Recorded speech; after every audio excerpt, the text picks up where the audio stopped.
He rode through a blizzard with a warrant in his coat and a rich man's orders in his ear. Find her. Bring her back. He found her. She was holding a baby that wasn't hers. She was building a fire in a stranger's cabin. She was the most afraid person he had ever seen, and the most honest. He had a warrant. He had a badge. He had a choice. And the choice he made in that one-room cabin in the middle of nowhere would determine whether justice meant protecting the powerful or protecting the people who had no one left to speak for them. Some men choose their career. Some men choose their conscience. This is the story of what happens when a lawman chooses right. This is the channel where the spirit of the Old West rides true, stories of justice that costs something, of cowboys and lawmen and women who fought for their own lives with nothing but courage. A badge only means something when the person wearing it is willing to risk it for someone who can't pay them back. If Deputy Rollins's choice hit you somewhere real, leave a comment below. Like this video, share it with someone who still believes in doing right, and subscribe. The woman in his wife's rocker just looked at him, calm as you please, holding his clean-fed daughter. "Put her down," Silas growled, his voice rough. The woman's eyes were soft and steady. "She'd been crying for 2 days straight," she said softly. "I couldn't just leave her." "I will," the woman said, not even flinching. "But let me finish getting some food in her first." Silas glanced around. The whole cabin was clean. A fire was going strong, and a pot of what smelled like venison stew was cooking. Someone had put his house in order. "Who in the hell are you?" he asked, lowering the rifle just a bit. "And how'd you get in here?"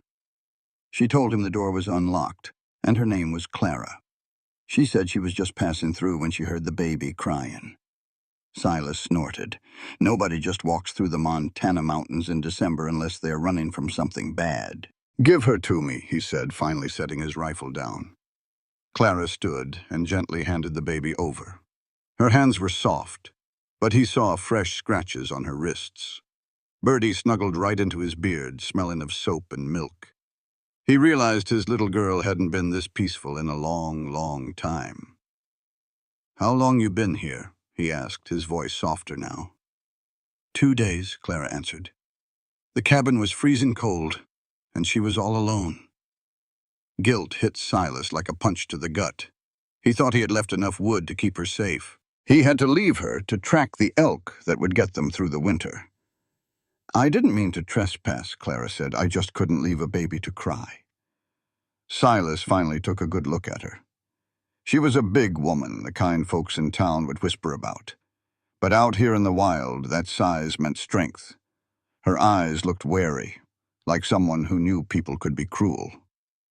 "Where were you headed?" he asked. "Just away," she said. He knew right then she was running from trouble, but he couldn't put his finger on it. Just then the wind howled outside, rattling the windows. A bad snowstorm was moving in fast.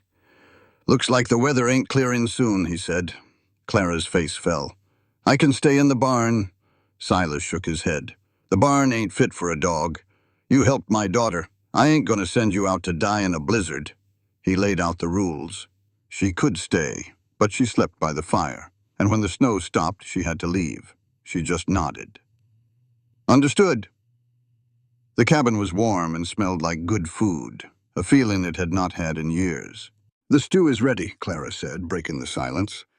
She handed him a bowl, and it tasted better than anything he had eaten in a long time.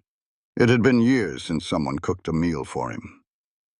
"You're good with babies," he said between bites. She nodded. "I raised my 5 younger siblings." She said they were all gone now, married or moved away. He could hear the sadness in her voice. "Birdie don't usually take to strangers," he admitted. Clara looked down at her hands. She was just desperate for someone to care. The little cabin felt different with Clara there. He put Birdie in her cradle, and she was asleep before he even laid her down. It was never that easy when he was alone. He turned around and saw Clara quietly washing the bowls. "You didn't have to do all this," he said. She finally looked him in the eye. "Someone needed help," she said simply. And I was able to give it. Night fell hard outside and the storm raged on. Silas sat at his table cleaning his rifle. He needed something to do with his hands. "How long you been out here alone with a baby?" Clara asked quietly. "Long enough," he said. "She's my daughter. Where I go, she goes. She means the world to you, doesn't she?" Silas's hand froze on his rifle. Birdie was his anchor, the one thing keeping him from walking off into a blizzard and not coming back. "Her mother?" Clara asked, her voice soft. "Gone," he said, the word like a stone. "Fever took her 6 weeks after Birdie was born." Clara looked like she wanted to say something more, but she just pulled her blankets tight. "I'll be quiet as a mouse." Silas just grunted and went back to cleaning his rifle, work that kept his mind quiet. When he was about done, she whispered, "Thank you for taking me in." She looked small then, all curled up like she spent her whole life trying to take up less space. "Didn't have much choice," Silas grumbled. "Couldn't rightly throw you out in a blizzard." "Some men would have," she said with a sad little smile. "I reckon you ain't some men." The quiet that fell between them felt different, warmer.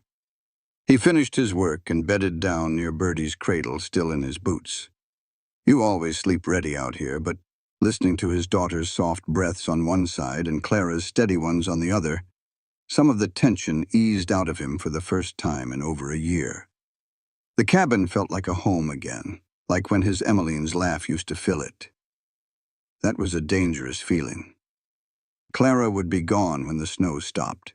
A woman's humming woke him. For a single heartbeat, he thought it was Emmeline, back from the grave. Then the cold truth washed over him. He opened his eyes and the world snapped into place. The fire was going, and Birdie's cradle was empty. He shot up, his hand reaching for the knife under his pillow. "She's all right," Clara said from the rocking chair. She had Birdie on her lap feeding her. "She woke up fussing, and I figured I'd let you sleep." His heart was pounding something fierce. "Don't you ever take her without asking," he growled. Clara's face fell. "I'm sorry, I was only trying to help." And that was the problem. He'd slept soundly because he felt safe. And feeling safe was a good way to get yourself killed. Then the smell of coffee hit him, dark and real. A pot was steaming by the fire. "Found your stash," Clara said.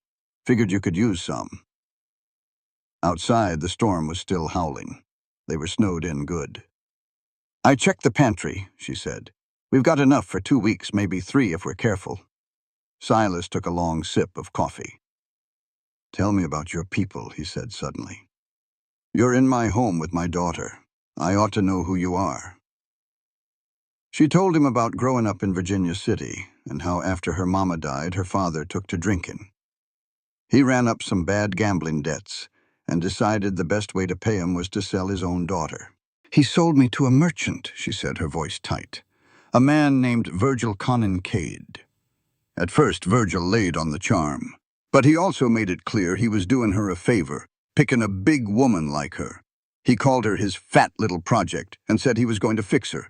He told her what to eat, how to talk, how to walk. Nothing she did was ever right. When she finally stood up for herself and said she wouldn't starve just to please him, he hit her. The cabin was dead silent, except for Birdie's soft cooing. "So you ran," Silas said. "I ran the night before the wedding," she confirmed. "Men like that," Silas said, his voice flat. "They don't let go." They ate breakfast in silence. Clara had made oats with dried fruit, and it was the best thing Silas had tasted in a long time. "You're a fine cook," he told her. Her laugh was brittle. "Virgil never thought so. He didn't appreciate much about me except the money my father promised him." "Then he's a damn fool," Silas said. She looked up, her eyes wide with surprise. "I mean it," he said, his voice gruff. "Any man that can't see you're smart and strong and good is a fool. The rest is just noise." A deep blush spread across her cheeks, a sight prettier than any sunrise he'd ever seen. Clara looked at him with wide, startled eyes, like she was waiting for the other shoe to drop. Kindness was a language she didn't seem to trust. "Thank you," she whispered. Silas just nodded, feeling clumsy with words. He'd been alone too long, but seeing her face light up made him think maybe he could try to be decent again. Outside, the blizzard howled, trapping them together. For 3 days, that storm was their world. On the second morning, Silas found her by the window, holding Birdie and watching the snow. They looked like a picture, a family. The thought hit him hard. "Coffee's made," Clara said softly. "Saved some dried apples for breakfast." "You're going to eat through my winter stores," he grumbled, trying to sound tougher than he felt. She looked over her shoulder, a knowing look in her eyes. "Beets jerky for breakfast. There is living, and then there is just surviving." She wasn't wrong. For 16 months, all he'd done was survive, lost in memories of a woman who was gone. He stood beside her at the window. "Where are you headed when this clears?" he asked. "South," she said. "Somewhere Virgil won't think to look." Her arms tightened around the baby. "Men like him don't stop looking. I shamed him, running out the night before our wedding." "Let him come," Silas said, the words coming out like iron. "If he shows his face here, he'll regret it." Clara turned to him, really looking at him. "You don't even know me. Why would you do that?" Silas couldn't say it was because she'd brought a warmth back to his cold cabin, or because her smile felt like the sun. So he just shrugged. "Don't care for bullies." A small smile touched her lips. "Thank you." Later, while Birdie napped, Clara kneaded bread dough while Silas sharpened his knife. "Can I ask you something?" she said. "Why are you out here all alone with a baby?" "After my wife Emmeline died," he said, setting the knife down, "I couldn't stand the pity. Everyone had advice, like my daughter was a problem to be solved." "So you left?" "Yep, came up here and built this place with my own 2 hands. Lonely is better than a crowd that don't understand." "I know that feeling," Clara said, her knuckles white against the dough. "With Virgil, I was at parties surrounded by people, and I never felt more alone. They all saw a rich merchant and the fat girl he was good enough to marry. They didn't see him pinch me under the table and whisper how much I disgusted him, or how he threatened to lock the pantry after we were married." "And your father?" Silas's jaw was tight. "My father saw a man willing to pay to take his unmarriageable daughter off his hands. My feelings weren't part of the deal." "That ain't right." "No, but it's the world we live in." A heavy silence fell, the silence of 2 people who understood each other's scars. "Tell me about Emmeline," Clara said softly. "If you don't mind." Silas was surprised. Nobody had asked about her in a long, long time. "Her name was Emmeline Crow," he said slowly. "A schoolteacher from Kentucky. I was a blacksmith passing through Fort Benton. She marched right up to me on the street and told me my horse needed new shoes and I ought to be ashamed of myself." A real laugh escaped Clara. "That's how you met?" "That was Emmeline said what she meant. I was half in love before she finished scolding me." His throat tightened. "She was light. Everything about me is hard and quiet, but she was warmth and laughter. Then Birdie came too early. The birth was hard. She bled, and a fever took her 2 days later." Clara's eyes were filled with unshed tears. "Right at the end," Silas whispered, his voice cracking. "She made me promise I wouldn't let grief turn me to stone, that Birdie would have a father who could still love." "Have you?" Clara asked gently. Silas looked at his sleeping daughter. "I've tried. Most days I feel like I'm failing." "You are not failing," Clara said, her voice full of certainty. "That little girl smiles. She reaches for you. She feels loved, Silas. You're getting the most important part right." Her words hit him square in the chest, a feeling he hadn't had in 16 months. Maybe he wasn't broken beyond repair. "Thank you," he said. and he meant it. That night, for the first time, they ate supper together at the table. Birdie sat in his lap, happy and safe. The silence between them wasn't empty anymore. It was quiet, and it was peaceful, almost like a family. Almost. Have you ever seen a good person get cornered by a rich man's lie? That's what happened to Clara. She was finally safe, tucked away in a mountain cabin with her baby, Birdie, after running for her life. For 6 days, a blizzard had kept the world out, and a quiet man named Silas had kept them warm. But when the storm broke, trouble came riding in. This story is about choosing what is right over what is easy. And if you have ever felt like the underdog, then you know that is a choice that can change everything. A knock echoed through the cabin, sharp and demanding. Silas grabbed his rifle. Through the window, he saw a deputy, half frozen on a worn-out horse. The lawman's eyes were hard. "I'm looking for a woman," he shouted through chattering teeth. "Clara Prescott, wanted for theft." Silas leveled his rifle. "Well, you found the wrong cabin. The only woman here is my wife, Clara Harker." Inside, Clara went rigid, clutching her baby tight. Silas dragged the shivering deputy, Chester Rollins, inside to the fire.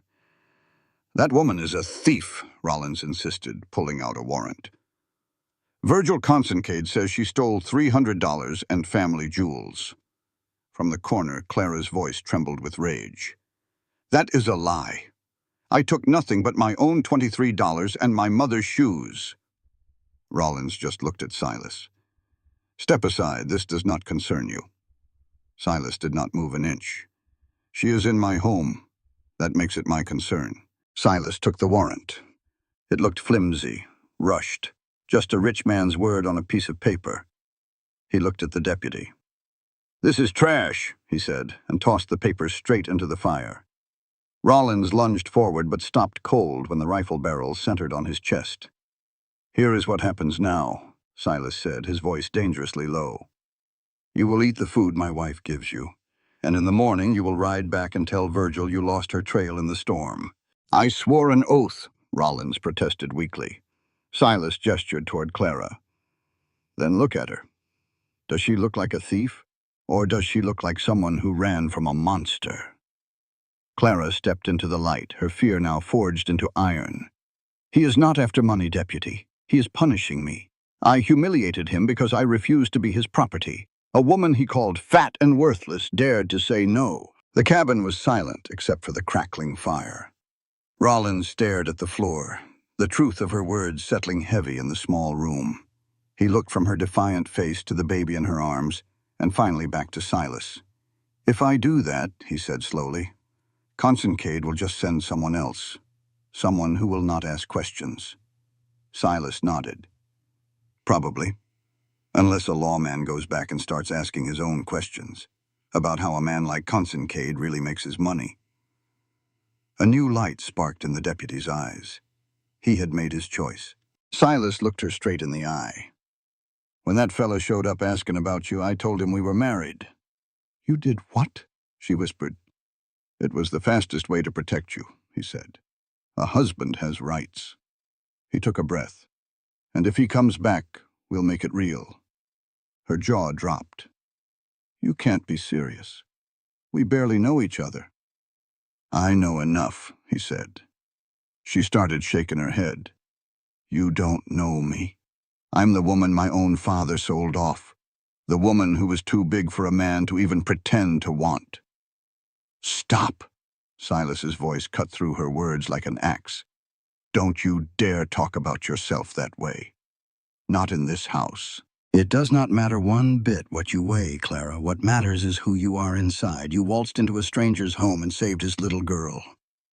You took a stand against a lawman and spoke the plain truth. I care about that." Tears welled up in Clara's eyes. Silas spoke softly.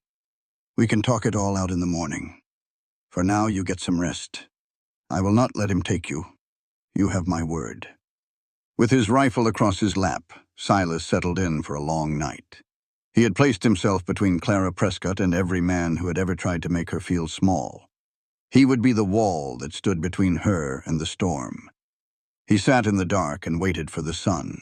The first light of dawn was gray and weak. Silas had not slept.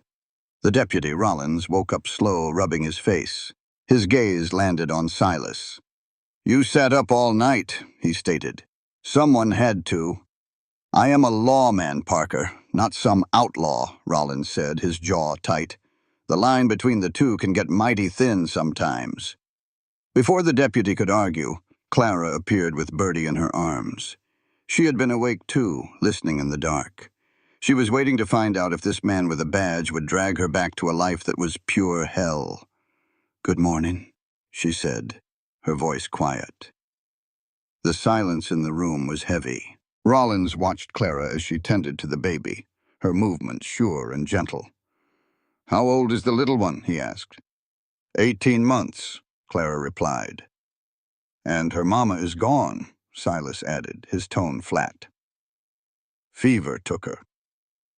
"I am sorry to hear that," Rollins said, and he sounded like he meant it. "Clara has been a godsend," Silas continued. "She found us by chance and stayed to help. That is the kind of woman she is." "Or maybe," Rollins said, his voice slow and suspicious, "she was just looking for a roof over her head. Figured a lonely man with a baby would not ask too many questions." The words hit Clara like a slap. Silas was on his feet in an instant. "You say that again." "I am just pointing out what is possible. You are calling her a liar in my home, while she is holding my daughter," Silas said, his voice dangerously low. "You apologize to her. Right now." Rollins looked at the raw hurt on Clara's face. He saw how she clutched Bertie like an anchor. "I apologize, ma'am," he said, his voice stiff. "That was out of line." "Yes," Clara said simply. "It was." After a long, quiet spell, Rollins spoke again. "Miss Prescott, tell me about Virgil Kincaid. Not the warrant. Tell me about the man." Clara's hands were shaking, but her voice was steady as a rock. "The first time Virgil hit me was 3 weeks after we got engaged. He told me I was disgusting for eating a second piece of pie." Her chin lifted. "He grabbed my arm for laughing too loud at a joke. He left bruises I had to hide for 2 weeks. Another time he choked me because I refused to wear a corset that was 3 sizes too small. I showed my father the marks on my neck. He said I needed to learn my place." Rollins just stared. "So when I left Virginia City the night before my wedding," Clara finished, "I was not stealing a thing. I was saving my own life. I knew if I married that man, he would kill me." Rollins kept his eyes on the floorboards. Silas could see his hands shaking. "Why not go to the sheriff?" the deputy asked, his voice low. Clara gave a bitter laugh. "The sheriff and Virgil play cards every Thursday. This whole town is in his pocket. Who's going to believe a fat cobbler's daughter over the richest man in Virginia City?" Silas spoke up. "You knew all this when you told me she was your wife?" "I knew she was scared," Silas said. "And I knew a man who sends the law into a blizzard ain't doing it for $300. He's doing it because she got away. And men like him can't stand to lose what they think they own." Rollins walked to the window, the weight of it all settling on him. "I took this job to protect people," he said. "Then do right," Silas told him. Rollins turned back. "If I tell Kincaid I lost her, he'll just send another man, someone who won't care." "Then don't just lie," Silas urged. "Use that badge for what it's for. Tell the truth about what Kincaid is." "I could lose my job." "Kincaid has powerful friends, and Clara has scars," Silas said quietly. "Which weighs more, deputy? Your job or her life?" Rollins looked over at Clara, who stood by the fire holding Bertie. She just watched him, waiting to see what kind of man he was. "I believe you," Rollins said finally. "About all of it. And I'm sorry I chased you through a storm for a man like that." Clara's breath hitched. "You believe me?" "I do," he said. "I'll ride back and tell Kincaid you must have died in the mountains. The warrant will be dropped, his word against a dead woman's." Silas felt a knot in his chest finally loosen. You mean it? I do. That badge is supposed to mean justice. What Kincaid did was just cruelty in a fancy suit. Clara buried her face in Bertie's hair, her shoulders shaking. Thank you, she whispered. Don't thank me yet, Rollins said. But there is something else. He looked at them both. This marriage you're claiming, you ought to make it real. A legal marriage would make it near impossible for him to bring up those charges again, especially with a witness to the ceremony. Silas looked at Clara, who was already looking back at him. Would you do that? Silas asked the deputy. Witness it if she agrees? It'd be my way of setting things right. They both looked at Clara. She stood there, tears streaking her face, caught between a fresh terror and a new hope. All she had to do was say yes to a man she barely knew. I need time, she whispered. Of course, Silas said gently. You have till morning. But I meant what I said, Clara. You're already family to me. This just makes it official. She nodded and went to her corner with Bertie. The two men sat by the fire, listening as her quiet sobs finally gave way to sleep. You love her, Rollins stated. Maybe, Silas replied. Or maybe I just know something worth protecting when I see it. Well, you're a good man, Harker. Don't make me regret this, deputy. You have my word.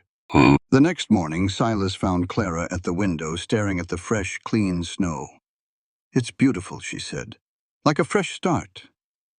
That's what I'm offering, if you want it. She turned to face him, a whole night of worry on her face. You need to understand something, she said, her voice trembling. I'm damaged, Silas.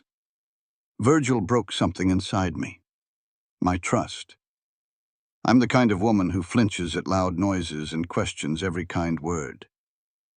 You think I'm not? Silas asked gently. I'm a widower who ran to the mountains with his baby girl because he couldn't face the world. You want to talk about broken? Just look at me, Clara. She really looked then, her brown eyes searching his face. We are a pair, aren't we? She said with a watery smile. What if I can't love you? What if I'm too broken for that? Then we'll respect each other and raise Bertie. That's more than most folks get. In my body, she whispered. I'm not a thin woman, Silas. This is me. He reached out slowly and took her hand. I don't want anyone else. You saved my daughter. You made this cabin a home again. You stood up to a lawman and told your truth. I don't care what you weigh, Clara.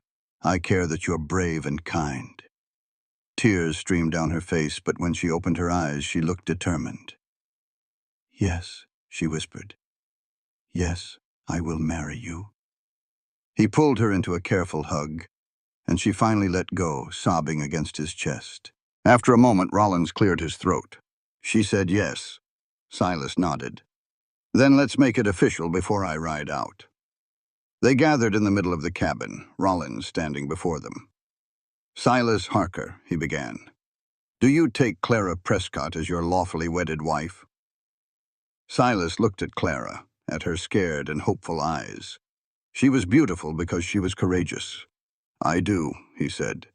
I take Clara as my wife, my partner, and my family.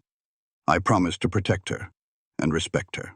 Clara Prescott, Rollins continued, do you take Silas Harker as your lawfully wedded husband? Silas took her trembling hands in his.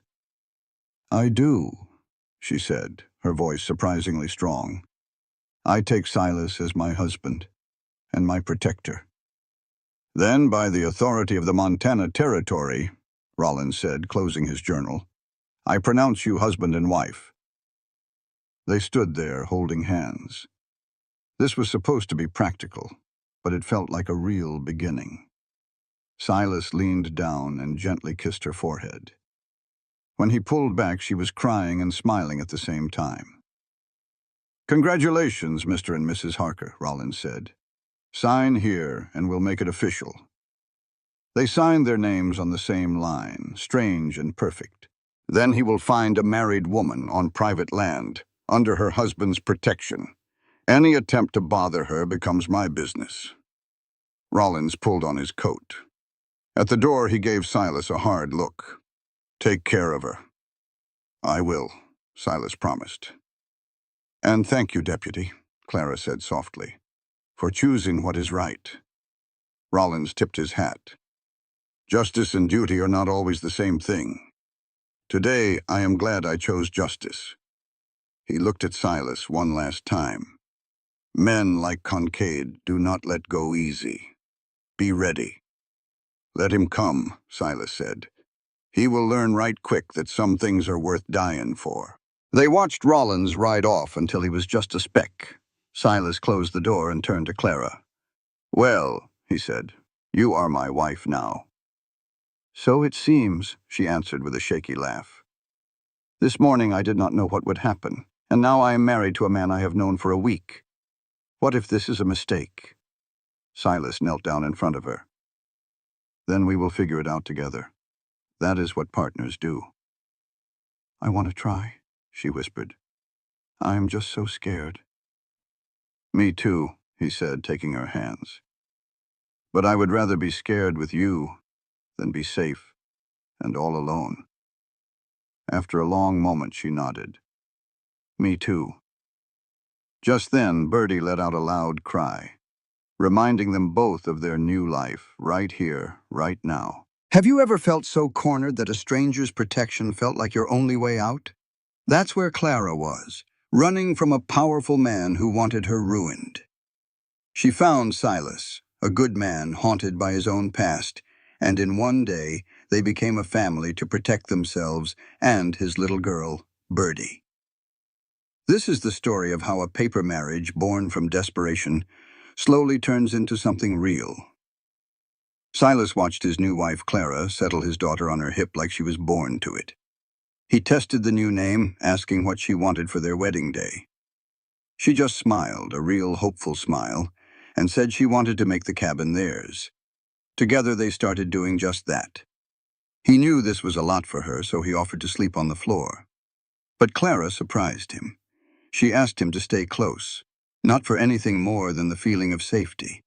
Just knowing someone who wouldn't hurt her was nearby was enough. His throat got tight. With Bertie's cradle between them, they laid down on opposite sides of the bed, fully dressed. In the quiet darkness, Clara thanked him for giving her a reason to stop running. He thanked her for taking a chance on him.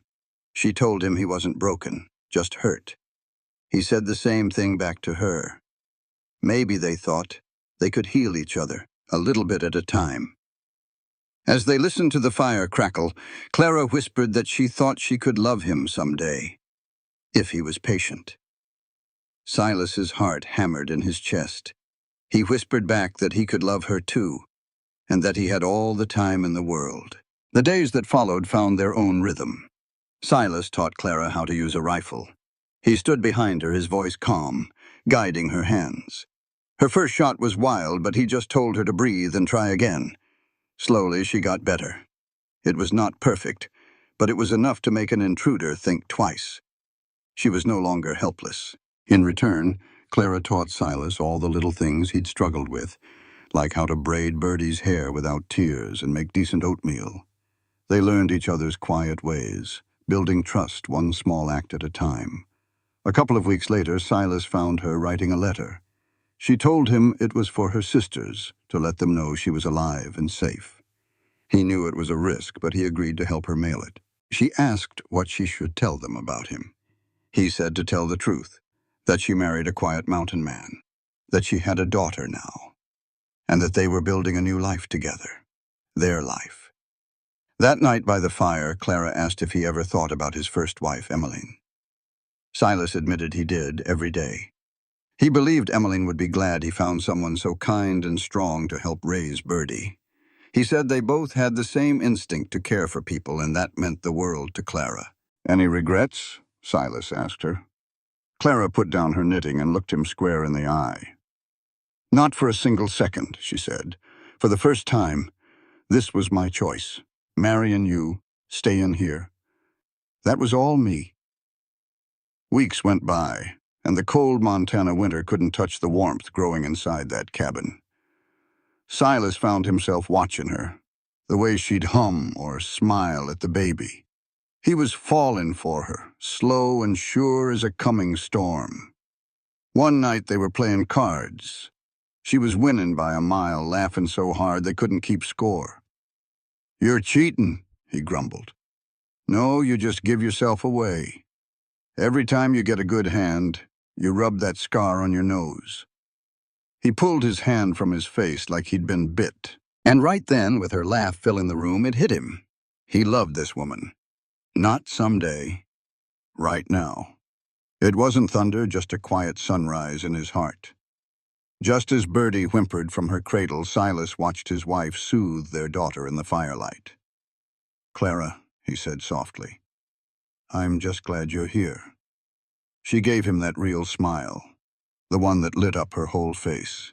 "Me too, Silas. Me too." That peaceful moment was shattered 3 weeks later. Hoofbeats in the dead of night. 16 months of sleeping with one eye open had him on his feet, rifle in hand, before Clara even stirred. "Silas, what is it?" she whispered, her voice thick with sleep. "Riders," he said, his voice grim. 5 of them. Clara was up in a flash, scooping Birdie from her cradle. "Get behind the bed with the small rifle," he ordered. "You've been practicing. You just need to hit something 30 feet out." Through the window, Silas saw the lead rider, a man who looked too fancy for the wilderness. He didn't need to see his face to know. A heavy fist hammered the door. "Silas Harker," a smooth voice called. "I'm Virgil Conincade. I've come for what's mine." "You're on my land, Conincade. Turn your horse around and go." "I don't think so," the man sneered. "You're hiding my property." "A woman named Clara Prescott." "There's no Clara Prescott here," Silas called back. "Just my wife, Clara Harker, and she ain't going anywhere." Conincade let out a cold laugh. "Your wife? How clever. I suppose a lonely man was easy for her to fool." Silas heard Clara's sharp intake of breath, but he kept his voice steady as a rock. "We're legally married. The deputy in Virginia City filed the papers himself." "That fool!" Conincade spat. "He lied to my face. Her father accepted my money. She belongs to me." "She was never yours to buy," Silas shot back. "Now listen here, Harker." Conincade's voice turned nasty. "You open this door and hand her over, or my men will burn this shack down with you in it." Behind him, Clara made a small, wounded sound. Silas glanced back. He saw the terror in her eyes, but underneath it he saw something else, pure, solid trust. She believed he could stand between her and the monster at their door. "Last chance," Conincade yelled. "Walk away, or don't walk away at all," Silas answered. "Boys," Conincade ordered, "tear it down." 2 men slammed against the door. The wood groaned but held. Silas knew waiting was a death sentence. He threw the door wide open and fired. The night exploded with the rifle's crack. 1 man went down, clutching his shoulder. Silas fired again, a warning shot that kicked up dirt.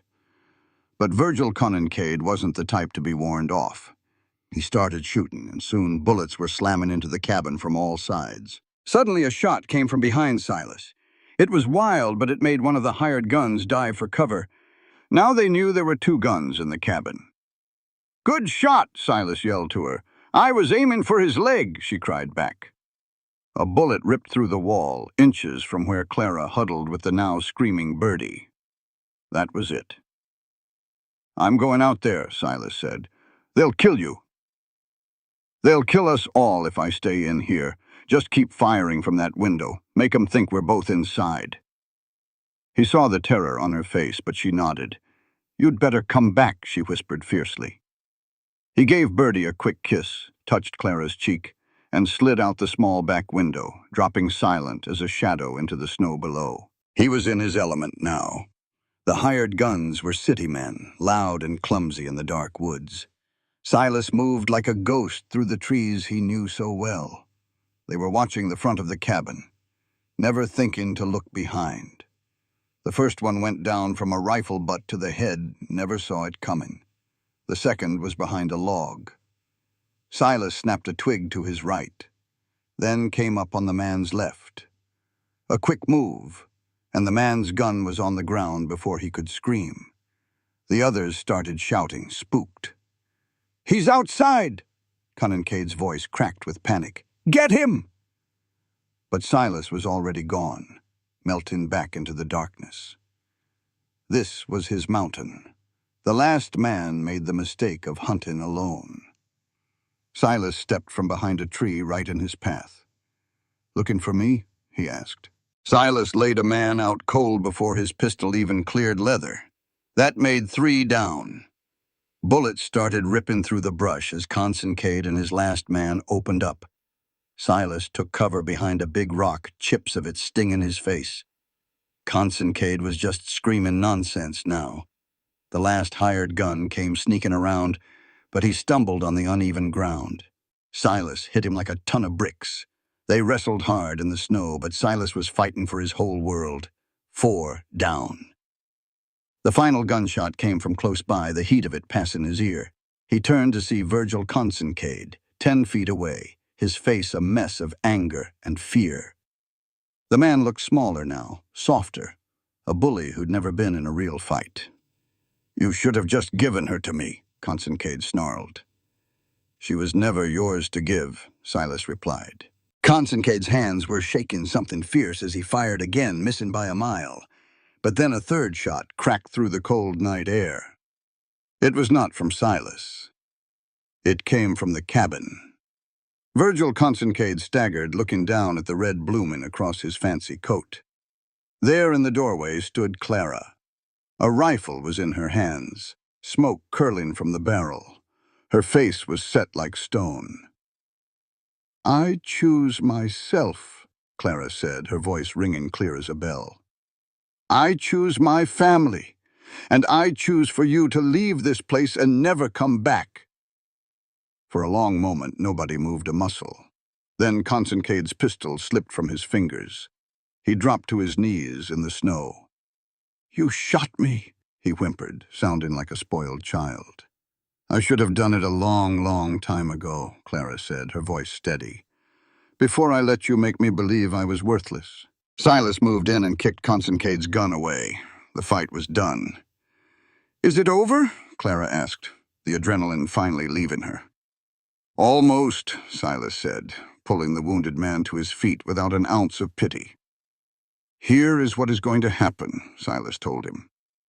"You and your men are going to ride out of here. You will tell everyone that Clara Harker is my wife, and she is beyond your reach forever." Connencaid gasped. "The law will side with me." "The law says you attacked my home," Silas shot back. "But what you really need to understand is this. If you ever come near her again, I will find you and I will end you. That is not a threat. It is a promise." Whatever Connencaid saw in his eyes was enough. The bully in him finally broke. It took 20 minutes to get them all on their horses. Silas kept his rifle on them the whole time. Connencaid rode slumped over. A man who thought he owned the world just an hour before now owned nothing. "This is not over," he mumbled, but his words were hollow. "Oh, yes, it is," Silas said quietly. He watched until the last sound of their horses faded away. Then he let the fear and exhaustion wash over him. In the doorway, Clara was holding their crying baby, Birdie.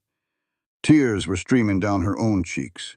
Silas crossed the yard and pulled them both into the tightest hug he could manage. "It is over," he said. "Y'all are safe now. I got you." "I shot him," she whispered against his chest. "You saved my life, Clara. He had me dead to rights. I was so scared, my hands were shaking so bad. You aimed true enough to stop him. That is all that matters." When Clara looked up at him, the scared woman she had been was gone.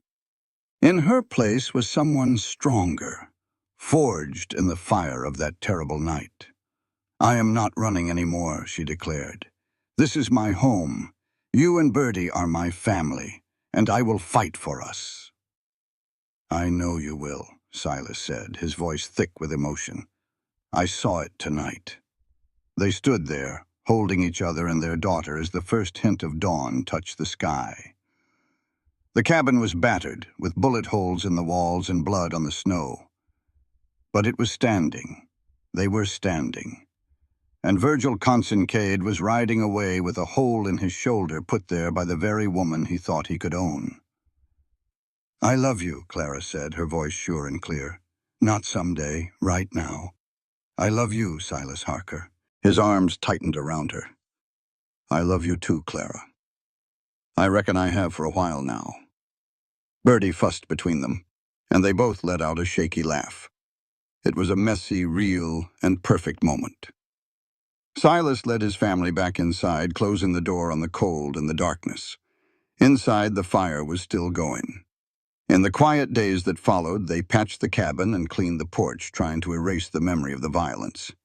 They did not talk about it much at first. Life had to go on. But a few nights later, lying together in the dark, Clara finally voiced the question that hung between them. "Do you think he will come back?" Silas had been wondering the same thing. "No," he said, his voice certain. "He is a coward deep down. We showed him what happens when he pushes folks too far." "And the charges?" she asked. "They will disappear. Any judge would see right through his lies." After a long silence, she asked, "Have you ever killed anyone?" Silas knew this was coming. "Once," he answered quietly. "A long time ago. It was him or me. I chose me." "Does it get any easier?" "No," he said. "But you learn to live with it. You remember who you were protecting, and that makes it bearable." Clara reached over their sleeping child and found his hand in the dark.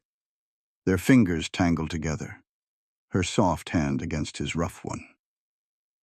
That simple touch was an anchor, all the comfort and promise they needed in the world. A few weeks later, a rider came up the trail. It was Deputy Chester Rollins. Over coffee, the deputy told them the story was over back in town.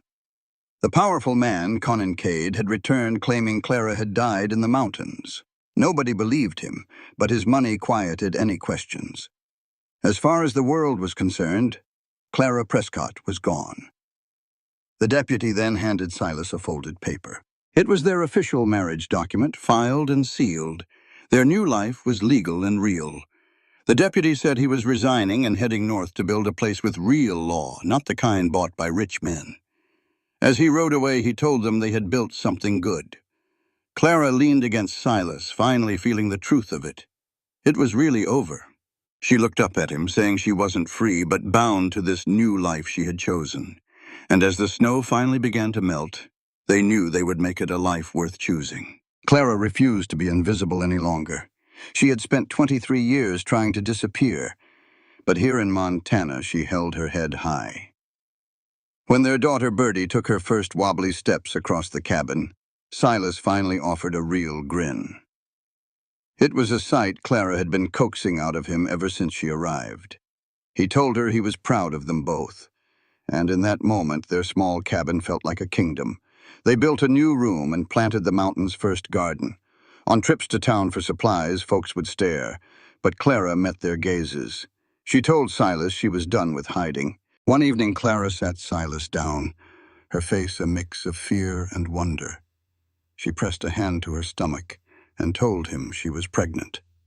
For Silas, the news was like a lightning strike. All he could see was his first wife, Emmeline, and the tragedy that took her. But when he looked at Clara, he saw not just fear, but a flicker of hope. She made him promise her something then, her voice firm. If a choice had to be made between her and the baby, he had to choose her. He had to choose the family he already had. Silas understood the weight of her words. He promised to always choose her. A year ago, he was just a hollow man waiting for the end. Now he had a strong wife, a walking daughter, and a new life growing. It seemed life could ambush a man with goodness when he had given up all hope. They found a midwife in Elk Fork named Martha. who declared Clara was strong and built for this. They felt a sense of peace they had not known before. On the way home, they stopped at a small church. They had already married out of necessity, but now they wanted to do it right. Standing before a kind-eyed preacher, they said their vows again, but this time the words came from a place of deep love, not desperation. Labor began late that summer, coming on fast and fierce. While Clara's cries filled the cabin, Silas paced outside, his mind replaying the horror of losing Emmeline. He prayed harder than he had in years, begging not to go through that pain again. Then a new sound cut through the air. It was not a scream of pain, but the strong, angry cry of a newborn baby. Martha, the midwife, announced it was a healthy boy. Silas rushed inside to see Clara, exhausted but glowing, holding their tiny son. They named him Luke. Silas looked at his wife, the most beautiful woman he had ever seen, and his perfect new son. He brought Birdie in to meet her little brother. The toddler poked the baby's foot and firmly declared, "My baby." The four of them rested together, a whole family, a testament to the unexpected roads that lead to happiness. The months that followed were a trial by fire. The new baby, Luke, screamed for hours on end, and little Birdie threw fits that rattled the log walls. Tired down to the bone, Clara got sharp-tongued, and Silas would just go quiet when his temper flared. They fussed over little things, but they never fought mean. After the storm passed, they always came back to each other. "We chose this," Clara would say, rocking a crying baby. "We chose each other, so we will figure it out." And they always did. By the time Luke was 6 months old, things had finally settled into a rhythm they could live with. One cold winter night, Clara pulled Silas outside to look at the sky. The northern lights were dancing in waves of green and purple. "Do you ever regret it?" she asked quietly. "Being so isolated." He shook his head. "Out here, our children will grow up strong. They will know how to survive." "But they will be lonely," she said. "Maybe," Silas answered. "But maybe that loneliness will teach them to value love when they find it. We cannot protect them from every hard thing, Clara. We can only teach them how to face it." She made him promise right then to let their children go see the world when they were grown, to give them the same choice they fought for themselves. When Luke was 2, Clara was pregnant again. This time, there was no fear, just a quiet certainty. They named their new baby girl Emmeline. Silas looked at his 3 children and his wife, and felt a love so big he had no words for it. "I love you," he told Clara, "more than I can say." "I love you too," she answered. "More than I thought I could that first day you pointed a rifle at me." They laughed, the easy kind that comes from knowing someone through and through. The years rolled on, and the children grew tall and strong in their own ways. A family moved into the valley, good folks with children their own ages, and a small community began to grow. One evening, 20 years after Clara first stumbled into his life, they sat together on the porch. The laughter of their grandchildren echoed from the valley below. "We built something," Clara said softly. "Something that will last." Silas took her hand, weathered by years of hard work. "Do you remember the night we met?" he asked. "I thought I was losing my mind." "I thought you were going to shoot me," she smiled, that same wild smile that still hit him square in the chest. "But you did not. You let me stay. And every good thing in our lives came from that one decision." "You saved me, Clara," he said, "in ways I did not even know I needed saving." "We saved each other," she replied, leaning her head against his shoulder. It was the same shoulder she had cried on, fought from, and fallen asleep on for 1,000 ordinary nights. "Thank you," she whispered, "for never making me feel like I was too much. You just let me be who I am, and that is the greatest gift anyone ever gave me." Silas kissed the top of her head. Her hair was gray now, but she was still the most beautiful thing on that mountain. "You were always exactly right," he told her. The world was just too stupid to see it. They walked back inside the cabin. It had grown over the years, but it was still the home they had raised with their own hands. the one they had defended with grit and stubbornness. The door closed behind them, shutting them in with the warmth and the life they had made. Clara had walked into that wilderness convinced she was worthless. Silas had buried himself in those mountains, certain he would never feel anything again. They had both been wrong. They found each other in a blizzard over a hungry baby and a pot of stew. From that unlikely start, they built a life that proved every person who ever doubted them dead wrong. Not because it was easy, but because they chose it. They chose each other every single day, and that made all the difference. This content was carefully researched, developed, and manually edited by our team to deliver meaningful stories with valuable life lessons. Every narrative is crafted to entertain, inspire, and empower our audience. We believe that great stories can change lives, and we are committed to bringing you content that matters. Thank you for being part of our community.